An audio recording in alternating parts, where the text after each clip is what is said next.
अस्सलाम वालेकुम व्यूअर्स, कैसे हैं आप? आज मैं बात करूंगी कि हम अपने एटीट्यूड पे किस तरह काम करें कि वो हमारे लिए फ़ायदेमंद साबित हो सके। ये मैं उस कॉन्टेक्स्ट में बात करूंगी जॉब हासिल करने के। होता ये है कि बहुत से कैंडिडेट्स जो मुझसे रब्ता करते हैं या आप किसी भी रिक्रूटर से या एम्प्लॉयर से बात करते हैं तो आप ये कहते हैं कि मुझे जॉब की बहुत ज़रूरत है, मैं बहुत नीडी हूँ और मेरी बहुत बड़ी फैमिली है, मेरे पे बहुत रिस्पॉन्सिबिलिटीज़ हैं, तो मुझे जॉब दे दें। हमें इस चीज़ का ख्याल रखना है कि जो एम्प्लॉय है उसने बिज़नेस बनाया हुआ है, वो बिज़नेस सेटअप है उसका, और वो that is for profit, that's not a non profit organisation. वो आपको जॉब क्यों देंगे?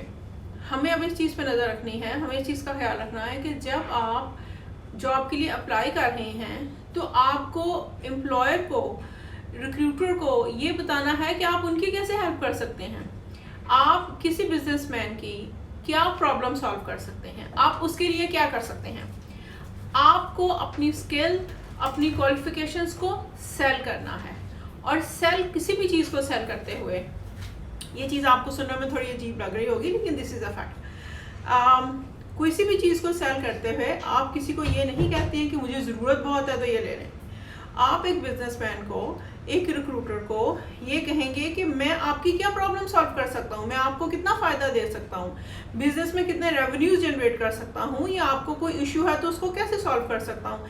जैसे फॉर एग्जांपल आईटी की जॉब है तो उसमें हेल्प डेस्क है, नेटवर्किंग है, प्रोग्रामिंग है, तो आप एम्प्लॉयर को ये बताते हैं कि हम आपके लिए क्या कर सकते हैं, हम आपका कौन सा प्रॉब्लम, कौन सा मसला हल कर सकते हैं। सो काइंडली जॉब ढूंढते वक्त, जॉब के लिए अप्लाई करते वक्त इस चीज़ का ख्याल रखें कि आप उनको उनके फ़ायदे की बात बताएं। आप अपने सीवी को, अपनी स्किल्स को सेल करें।